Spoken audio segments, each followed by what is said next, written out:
हाँ, तो अब देखो क्वेश्चन नंबर 15 बहुत अलग तरीके से कराऊंगा इसको, सबसे आसान तरीका है, मेरी गारंटी ऐसा तरीका आपने कभी नहीं पढ़ा होगा, बस एक ही बार में आपको समझ आ जाएगा। क्वेश्चन बहुत इंपॉर्टेंट है, अच्छे से करेंगे अपन इसको। पहले पढ़ो इसको, समझो कि D is mid point of side BC of triangle ABC, यानी कि एक ट्राइंगल बनाना है आपको ABC जिसका नाम है, डायग्राम इंपॉर्टेंट है क्योंकि डायग्राम अगर गलत बन गया तो भी गड़बड़ हो जाएगी। ABC उसका नाम है, फिर जो साइड BC है उसका मिड पॉइंट है D, यानी कि भुजा BC का मध्य बिंदु D है। यदि AD का समद्विभाजन करती हुई, यानी जो साइड AB है, a line is drawn through B and bisect AD at point E, यानी कि जो ये AD है, पहले AD खींचो तो सरी, खींच दिया ये AD, इसका बाइसेक्ट यानी कि इसको समद्विभाजित करती हुई एक रेखा खींचनी है जो B से जाएगी, B से मतलब B से निकलेगी, वो ऐसे निकलेगी जो AD को पॉइंट E पर समद्विभाजित करती हैं। B से ऐसी लाइन खींचनी है जो AD को, जैसे भाई AD को क्रॉस तो करेगी ना, वो तो कहाँ करेगी, E पर, उसका नाम है E, ऐसा इसने कहा।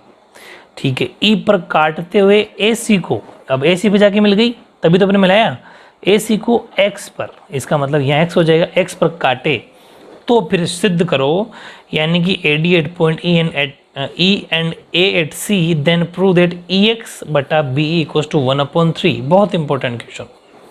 ठीक है, अब देखो सोल्यूशन अपने यहाँ से स्टार्ट कर दिया है, थोड़ा गिवन लिख देते हैं। गिवन यानी कि दिया है, क्या क्या गिवन है हमें, कि D is the midpoint of, D is the midpoint of side BC, यानी कि D भुजा BC का मध्य बिंदु है, ये अपन ने लाइन लिख दी। सेकंड, टू प्रूव का मतलब सिद्ध करना है, सिद्ध क्या करना है, वो करना है EX बटा BE इक्वल्स टू 1/3। आपको यहाँ बराबर में लिखना है लेकिन अपन यहाँ लिख दिया, दो बात हो गई। थर्ड चीज़ देखो, अपन को जो प्रूव करना है उस पर गौर करो कि हमें प्रूव करना है EX बटा BE, यानी कि EX बटा BE, ये BE इक्वल्स टू 1/3। अब हम इस ट्राइंगल को अगर देखें तो इसको डायरेक्ट तो अपन कर नहीं सकते, क्योंकि हाँ ये इसका मिड पॉइंट है, मान लिया AC का ये मिड पॉइंट X नहीं है, क्योंकि ये लिखा हुआ नहीं कि इतना सा लिखा हुआ है कि वो AC को X पर काटे, लेकिन ये नहीं लिखा हुआ कि ये AC का X मध्य बिंदु यानी कि मिड पॉइंट है। चलो फिर ये नहीं मान सकते। हाँ इतना सा लिखा हुआ है कि जो E है ना वो AD को समद्विभाजित करता है, इसका मतलब AE और ED बराबर, लिख सकते हो, गिवन में लिख देना, साथ यहीं लिख देना, गिवन में लिखना है अपन को ये कि AE बराबर ED, ये हमें दे रखा है, क्योंकि ये इसको समद्विभाजित यानी बाइसेक्ट करने का मतलब है E पर ये दोनों जो डिस्टेंस है AE और ED की, वो दोनों बिल्कुल बराबर है। दूसरी बात, ये भी गिवन है, D मिड पॉइंट है BC का, इसका मतलब हमारे पास ये भी गिवन है BD बराबर CD या फिर DC। ठीक है, इतनी सारी बातें आपको दिया हुआ में लिखना है, पूरी की पूरी ये जितनी बातें नहीं पूरी गिवन है। ठीक है, और ये हमें प्रूव करवाना। अब हमने देखा यार ये इसका मिड पॉइंट होता तो कुछ सोच सकते थे, मिड पॉइंट थ्योरम वगैरह लगाते, कुछ ट्राई करते, तो फिर हमें कुछ कंस्ट्रक्शन करना पड़ेगा, यानी कुछ रचना करनी पड़ेगी। वो समझो मैं क्या बताता हूँ आपको। कंस्ट्रक्शन का मतलब हिंदी में रचना, और रचना अपन ने क्या करी कि एक लाइन ड्रॉ करी, समझना मेरी बात, ड्रॉ, और उसको कुछ नाम देंगे, मतलब एक पैरेलल लाइन ड्रॉ करेंगे, ये D है ना पॉइंट, यहाँ से एक लाइन ड्रॉ कर दो यहाँ से, ये इसका नाम दे देते हैं, सपोज यहाँ X है तो चलो Y दे दिया। इस DY को हमने पैरेलल खींचा, ड्रॉ DY पैरेलल इस पूरी की पूरी BX के, देखो ये जो DY है ना वो BX के समांतर अपन ने खींची। ठीक है, DY पैरेलल BX, हिंदी वाले लिख देंगे DY समांतर BX खींचा, ये हमने कंस्ट्रक्शन लिख देना है। ठीक है, चलो ये थोड़ी रचना कर ली थी, इससे बहुत कुछ हमारा हेल्प हो जाएगी।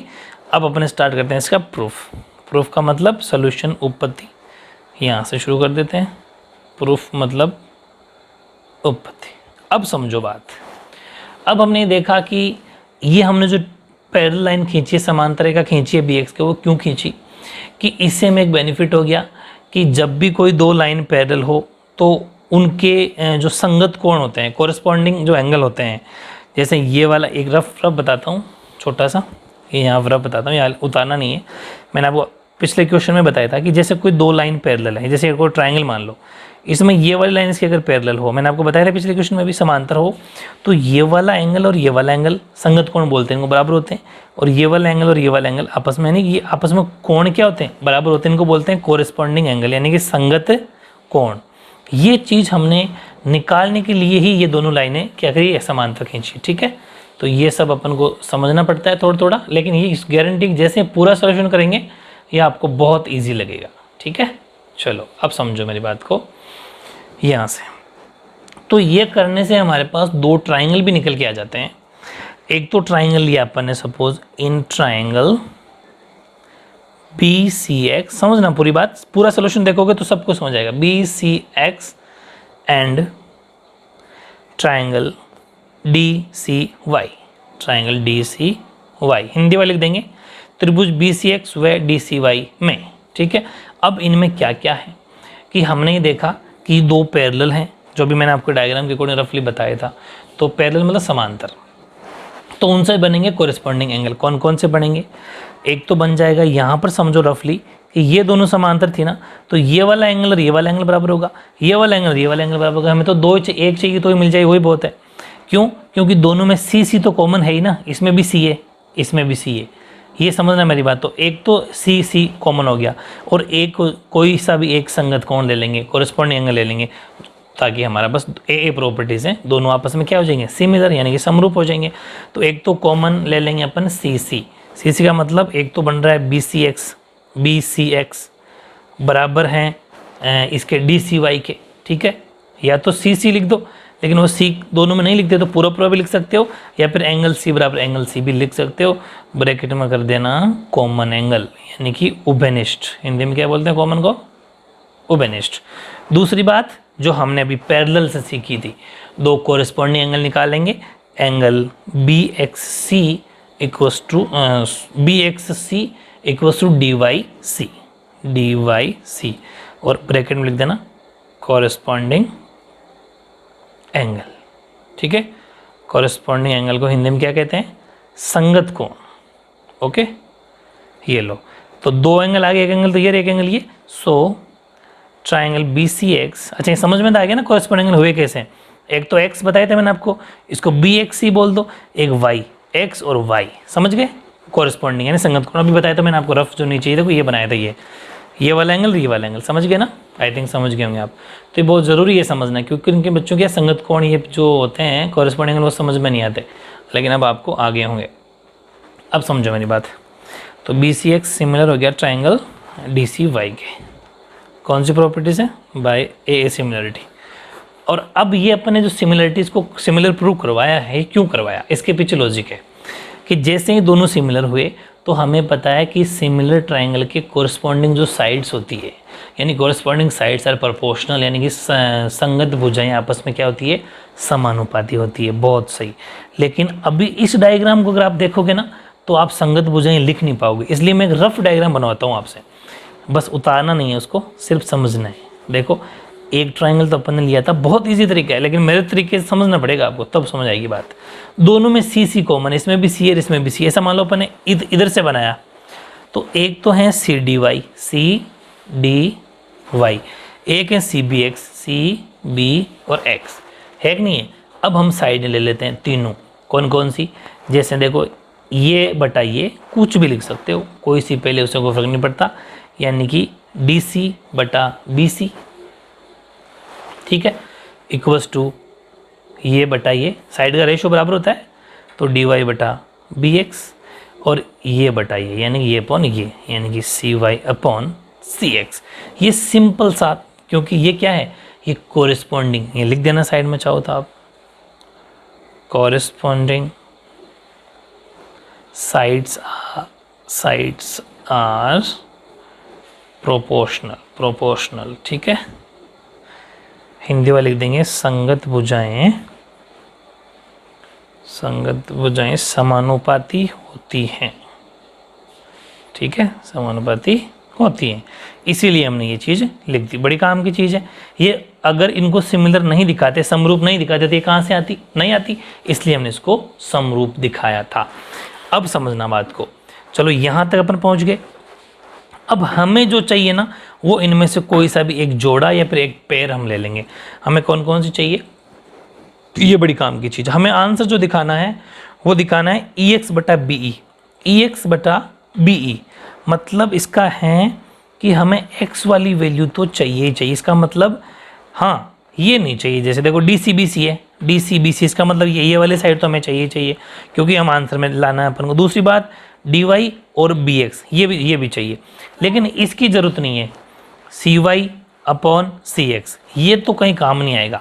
कहने का मतलब है कि अपन ले लेंगे DC बटा BC और DY बटा BX। समझना, देखो तीनों बराबर है, लेकिन हम वो ही लेंगे जिसकी हमें ज़रूरत है। उसका लॉजिक भी बता दिया मैंने क्यों लेंगे। अब समझो मेरी बात को। DC बटा BC equal to DY upon BX, ठीक है। अब समझो DC कितना, DC और BC को अगर अपन माने और एक है DY और BX, ठीक है। हाँ तो DC कितना है, देखो DC और BC ये आप, अगर मैं एक बात बताऊं कि इसका D मिड पॉइंट है और ये दोनों आपस में बराबर है। ऐसा मान लो कि अगर ये 1 है तो ये भी 1 है। मेरी बात समझना बहुत ही ध्यान से। ये 1 है तो ये भी 1 है, या फिर ये 2 है ये भी 2 है, कोई फर्क नहीं पड़ता। मेरी बात को अच्छे से समझना, ये 1 है तो ये भी 1 है। तो अगर एक बात बताओ, ये DC है, इसका मतलब ये DC है, DC। और जो नीचे BC है, अगर DC 1 है तो BC कितना 2, समझ गए। अगर DC 1 है तो BC कितना 2, ये समझ गए, equals to DY upon BX। या फिर एक लाइन और लिख सकते हो आप चाहो तो, कि जो DC बटा BC है ना उसको आप ये भी लिख सकते हो DC upon 2DC equals to DY upon BX, ये भी लिख सकते हो।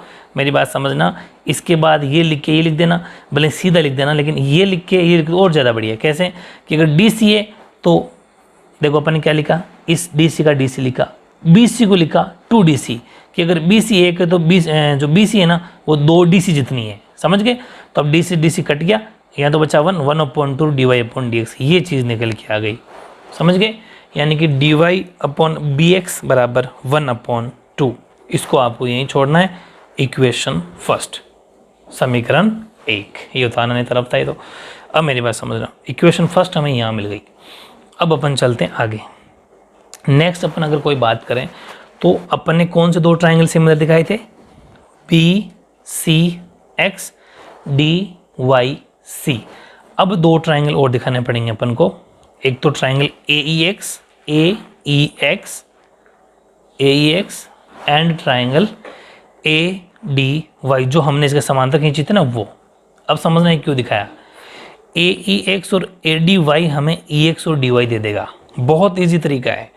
इन दोनों ट्राइंगल को सिमिलर दिखाने के लिए क्या करेंगे, हमें पता है कि ये दोनों पैरेलल है, तो गारंटी है X और Y एंगल वापस वो के वो होंगे। हालांकि सिमिलर भी लिख सकते थे, सिमिलरली भी लिख सकते थे, इसी प्रकार भी, लेकिन एक बार कर देना क्या फर्क पड़ता है, आलस थोड़ी आएगा इसमें, क्या आलस करना। तो ये लिख देना angle AXE equals to angle AYD, मतलब X और D को अपन ऐसे लिख सकते हैं, AY और D। AXE का मतलब X और AYD का मतलब ये दोनों आपस में संगत कोण है, यानी कि कोरेस्पॉन्डिंग एंगल, यानी कि संगत कोण। समझ गए, जैसा इसमें दिखाया था। कहाँ दिखाया था, यहाँ संगत कोण हो गए, और दोनों के अंदर AA कॉमन है, एंगल A, ठीक है। तो डायरेक्ट भी लिख सकते हो एंगल A कॉमन, या फिर XAE और एक YAD, दोनों में कौन सा कॉमन है, ये D, कैपिटल लिख देना भाई D। तो दोनों में क्या है, AA कॉमन। डायरेक्ट A बराबर A भी लिख सकते हो, ये हो गया कॉमन, या फिर लिखना चाहो तो XA भी लिख सकते हो। कॉमन का मतलब उभयनिष्ठ, ये उभयनिष्ठ कोण। सो ट्राइंगल AEX सिमिलर यानी समरूप हो गया ADY के बाय AA प्रॉपर्टी, सिमिलरिटी से AA प्रॉपर्टीज, ठीक है। चलो ये अगर सिमिलर हो गया तो फिर सेम टू सेम इसकी तरह जो साइड यहाँ पर लिखी थी ना, वैसे अपन लेंगे। ऐसे दो ट्राइंगल फिर बना लेंगे ताकि लिखने में आसानी रहे। ये जो मैं सिखा रहा हूँ ना, ये अलग से ट्रायंगल बनाना, ये यहाँ अपोन में लिखना ईजी पड़ता है, इसे वरना तुम डायरेक्ट लिख नहीं पाओगे। तो इसका क्या क्या नाम है, ए ई एक्स, एक तो ले लो ए ई एक्स, ई है ए ई एक्स, एक ए डी वाई, ए ऊपर कॉमन रहने दो, ए डी वाई। तो ये लिखना आसान है कि ए ई बटा ए डी, ये देखो इसे ऐसे लिख दोगे थोड़ा इजी पड़ेगा, गलत नहीं होगा लिखने में, ई एक्स बटा डी वाई, ई एक्स अपॉन डी वाई, और थर्ड कौन सी है, ए एक्स अपॉन ए वाई। ये तरीका इजी पड़ता है, इसको अपन को हालांकि उतारना नहीं होता, ये सिर्फ समझने के लिए था। ए एक्स अपॉन ए वाई, ये साइड निकल के आ गई। अब यहाँ जैसा अपन ने किया था ना, वैसा ही यहाँ करेंगे। क्या करेंगे कि जो हमें कोई दो चाहिए जोड़ा, एक कोई पेयर उठा लेंगे जिससे हमारा आंसर आ जाए। तो देखो इधर आओ, ए एक्स इस वाली साइड को इधर भी छोड़ा था, ये देखो सी एक्स और सी वाई को छोड़ा था, इसकी जरूरत नहीं पड़ी थी, वैसे इसको अपन काम में नहीं लेंगे, ये वाली साइड हमें बिल्कुल काम की नहीं है। और जो पीछे क्या बचा, A upon A D equals to E X upon D Y. ठीक है, ये अपन ने ले लिया क्योंकि तीनों बराबर है, कोई से भी दो जोड़े ले सकते हैं। यहाँ पर तीनों बराबर थे, कोई दो लिए थे अपन ने। अब समझो ए ई, ये ए ई अपॉन ए डी, अगर वो का वो ए ई और ए डी बराबर है भाई, जैसा यहाँ पर अपन ने क्या लिखा था, डी सी को टू सी डी, वैसे ही यहाँ पर भी लिख सकते हैं। क्योंकि ये जो अपन ने क्यों लिखा था, क्योंकि इसका डी मिड पॉइंट था बी सी का, था नहीं था, वैसे कि वैसे ई मिड पॉइंट यहाँ पर भी लिख सकते थे आप। एक लाइन चाहो तो पॉइंट लिख देना साइड में कि because D is the midpoint of B C, या इसकी जगह भी लिख सकते हो ब्रैकेट में कहीं पर कि डी बी सी का मध्य बिंदु है, यहाँ लिख सकते हो इस लाइन के आगे, इस लाइन के आगे ब्रैकेट में। ठीक है, वैसे ही यहाँ पर भी लिख सकते हो कि अगर ए ई और ए डी दोनों बराबर है और ई ए डी का मध्य बिंदु है, इसका मतलब अगर ए ई 1 है तो ए डी 2 है, क्योंकि दोनों बराबर है 1 1, तो ए डी 2 हो गया, ए एक है, यानी कि इसको भी अपन लिख सकते हैं कि ए ई अपॉन ए डी को लिख सकते हैं 2 ए ई। ए डी इतनी है कि 2 बार ए यही होगा ना, तब जाके बराबर होगा, समझ गए। ए एक्स अपॉन डी वाई, एक लिखने का तरीका है। रीजन वही ब्रैकेट में लिख देना, बिकॉज क्या हुआ, E is the midpoint of A D, E A D का मध्य बिंदु है।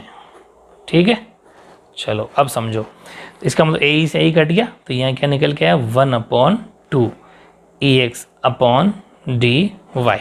समझ गए, क्योंकि ऐसा मान लो ए से ए कट गया, तो 1/2 E X upon D Y, यहाँ पर 1/2 D Y upon B X. अब समझना ये बन गया समीकरण 2। मेरी बात समझना, इक्वेशन 1 और 2 को जरा अपन देखें तो थोड़ी स्पेस की कमी अपन एडजस्ट कर लेंगे बच्चे, कि यहाँ पर हमें डी वाई और डी वाई अगर कट जाए ना, तो ई एक्स हमें चाहिए, बिल्कुल ई एक्स चाहिए, और बी एक्स का तो टुकड़ा कर लेंगे अपन, क्या कि बी एक्स को लिख सकते हैं बी प्लस ई एक्स। इसका मतलब यार ये डी वाई से डी वाई कैसे कटे, तो हमने कहा यार इक्वेशन 1 और 2 का मल्टीप्लाई करवा दो, यानी कि अपन मल्टीप्लाई कर देंगे, multiply by equation 1 and equation 2, यानी कि समीकरण 1 व समीकरण 2 का गुणा करने पर। ठीक है, गुणा करने पर दोनों को आपस में जैसे हमने मल्टीप्लाई करवाया, गुणा करवाया दोनों का, तो क्या हुआ कि 1/2 जो था, यानी कि एक बार चलो ये लिख लेते हैं 1/2, यानी कि नंबर गुणा हो गए, मल्टीप्लाई हो गए, और इधर क्या बच गया, D Y upon B X, और इधर था E X upon D Y, तो कट गया डी वाई से डी वाई, बस अपन को यही काटना था। तो अपन जो चाहें इक्वेशन को ऐड करवा सकते हैं, जब जरूरत पड़ेगी तो माइनस करवा सकते हैं, मल्टीप्लाई करवा सकते हैं, डिवाइड करवा सकते हैं, जैसी जरूरत हो वैसा अपन कर सकते हैं।